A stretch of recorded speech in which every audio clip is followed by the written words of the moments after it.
छत्तीसगढ़ माध्यमिक शिक्षा मंडल द्वारा कक्षा 10वीं के लिए प्रस्तावित पाठ्य पुस्तक के अध्याय 5 हमारा पर्यावरण पारिस्थितिक तंत्र में ऊर्जा प्रवाह, इस पाठ का हमें अध्ययन करना है। तो आइए इस पाठ का अध्ययन शुरू करते हैं। कक्षा 9वीं में हमने पढ़ा था कि कानी मछली का प्राकृतिक आवास कुटुम्बसर गुफा है। इसी अध्याय में हमने यह भी जाना था कि जीवों का प्राकृतिक आवास बहुत महत्वपूर्ण होता है। आवास के जैविक और अजैविक घटकों से जीवों का अंतर संबंध होता है जो उनके जीवन को प्रभावित करता है। जीवों का विकास अध्याय में भी हमने यही पढ़ा था कि किसी जीव के आवास में घटकों से अंतर संबंध के फलस्वरूप विभिन्न प्रकार के जीवों का अनुकूलन विविध प्रकार से होता है। अनुकूलित जीवों की आबादी बढ़ती है जिसका असर अन्य जीवों की आबादी पर पड़ता है। आइए विभिन्न जीवों, उनके आवास और जैविक और अजैविक घटकों के बीच अंतर संबंध का अध्ययन करें। अपने अवलोकनों के आधार पर हम यह कह सकते हैं कि किसी पर्यावरण के छोटे बड़े सभी जीव जंतु भोजन, प्रजनन और अपनी आधारभूत आवश्यकताओं की पूर्ति के लिए एक दूसरे पर और अपने पर्यावरण के निर्जीव घटकों पर निर्भर रहते हैं। पर्यावरण और जीवों के बीच की इस निर्भरता का अध्ययन हम दो आधारों पर कर सकते हैं।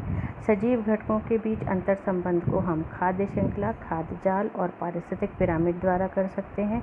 वहीं सजीव और निर्जीव घटकों के बीच की निर्भरता को हम सजीवों पर निर्जीव घटकों जैसे मिट्टी, हवा, पानी, जलवायु, मौसम आदि के प्रभाव तथा पदार्थों के चक्रण के द्वारा कर सकते हैं। ऊर्जा के प्रवाह का अध्ययन हम इन दोनों आधारों के सम्मिलित स्वरूप में करने का प्रयास कर सकते हैं। इस प्रकार हम कह सकते हैं कि खाद्य श्रृंखला, खाद्य जाल, पारिस्थितिक पिरामिड, पदार्थों का चक्र पर्यावरण के घटकों में अंतर संबंध को दर्शाने के लिए प्रारूप मात्र है जिसमें हम किसी क्षेत्र विशेष के विविध जीवों और उनके पर्यावरण के बीच संबंधों को समझने का प्रयास करते हैं। पारिस्थितिक तंत्र क्या है? प्रकृति के घटकों में अंतर संबंध के कारण अपने आप संचालित एक व्यवस्था निर्मित हो जाती है। इसे ही पारिस्थितिक तंत्र कहते हैं। प्राकृतिक घटनाओं के फलस्वरूप इसमें लगातार बदलाव आता रहता है और उसी प्रकार मानवीय हस्तक्षेप से भी इनमें व्यापक परिवर्तन आ सकता है। पारिस्थितिक तंत्र या इकोसिस्टम शब्द का उपयोग सबसे पहले 1935 में A.G. टेंसले ने किया था।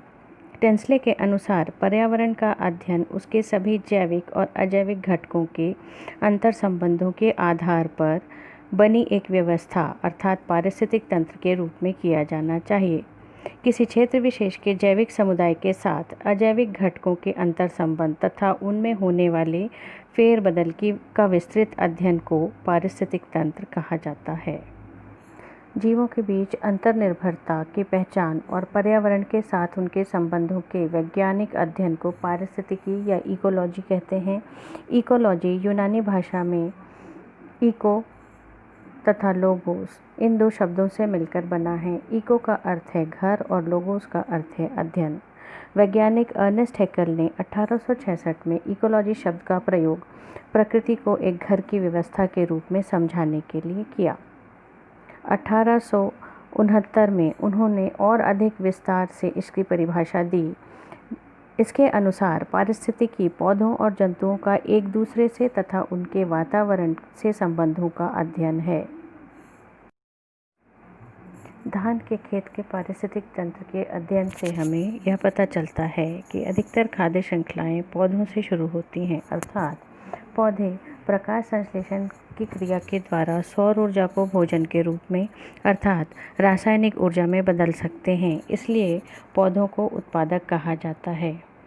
धान के खेत में अन्य जीव भी पाए जाते हैं, जैसे कुछ जीव मिट्टी में पाए जाते हैं तो कुछ खेत में भरे हुए पानी में। समय समय पर कई प्रकार के जीव इस खेत में आते और जाते रहते हैं और यहाँ पर एक पूरी पारिस्थितिक तंत्र की व्यवस्था नज़र आती है।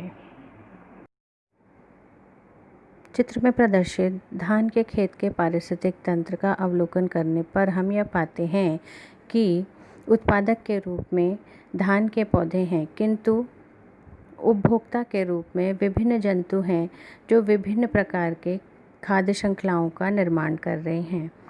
इन खाद्य श्रृंखलाओं का किसी न किसी स्तर पर आपस में संबंध है और इस अंतर संबंध के कारण इन खाद्य श्रृंखलाओं का एक जाल सा निर्मित होता है। इसे ही खाद्य जाल कहते हैं।